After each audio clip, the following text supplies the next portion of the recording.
Imagine this. Your classmate is experiencing all kinds of paranormal events, and everyone has started calling her the cursed girl. Then one day, she dies a brutal and mysterious death.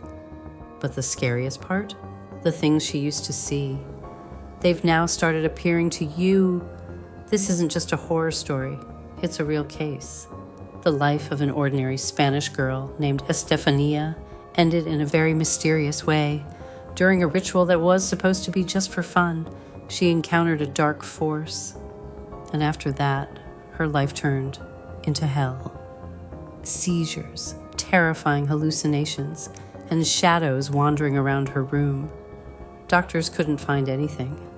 But Estefanía's condition only got worse. Eventually, she mysteriously died in her bedroom. But death wasn't the end, because the shadows, they started haunting her parents. This story isn't some internet myth. The police got involved. The case was documented. Even the officers themselves were terrified. This is known as one of the most famous paranormal cases in Spanish history. So get your mind into cinematic mode, because this video, you'll want to watch it with full attention. If you're a horror fan, you've probably heard about the movie Verónica on Netflix.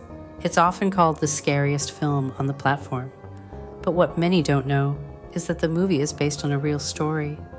Sure, the film dramatized parts of it, but the real girl actually existed. This case is considered the only officially documented paranormal case in Spanish history. You may not believe in this stuff, and I didn't either. But trust me, this event is even written in police reports. Let's dive into it, and at the end, I'll share my own opinion. Then it's your turn to comment and tell me if you believe in this kind of thing. In 1991, the police station in Vallecas, Spain, received a phone call. It was from a couple with the last name Gutierrez.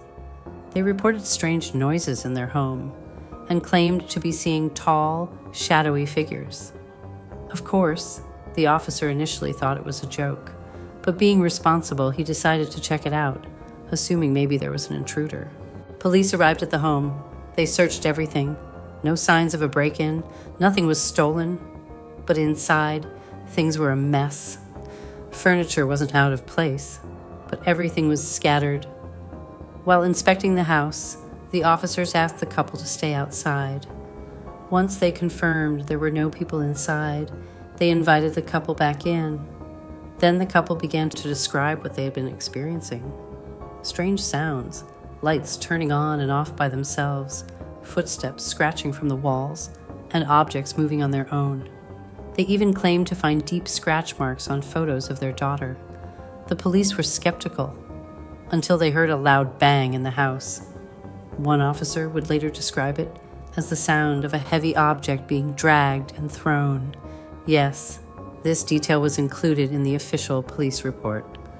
At that point, even some of the officers were too scared to stay inside and watched from the outside.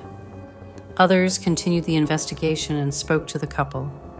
The man and woman told them that their daughter, Estefanía, had died in that house months earlier, without any clear explanation. Estefanía had been a religious girl attending a monastery school. She was only 15 at the time. According to her parents, she was fascinated by scary things, but they assumed it was just a phase. Then, a boy in her class died in a motorcycle accident.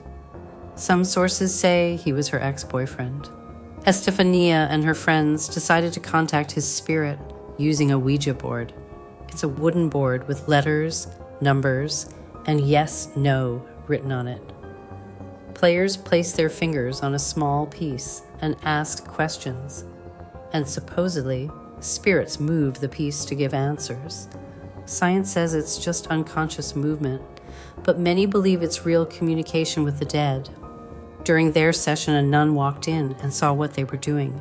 She became furious and snapped the board in half, warning the girls that what they were doing was forbidden and dangerous. After that, Estefanía began experiencing strange symptoms: seizures, hallucinations, and visions of shadows wandering through her house. She even said she saw another shadow next to her own. Her parents thought it was a mental health issue and took her to various doctors, but none of them could find anything wrong. Still, Estefania's condition deteriorated, and there was nothing her parents could do. Doctors saw she was suffering but couldn't explain why. Eventually, she died suddenly in her bedroom. No cause of death, no answers, just pain and confusion. Then the things Estefania used to see started happening to her parents. At first, they didn't tell anyone, hoping it would stop. But the events only got worse. Eventually, they called the police. That's where the official report begins.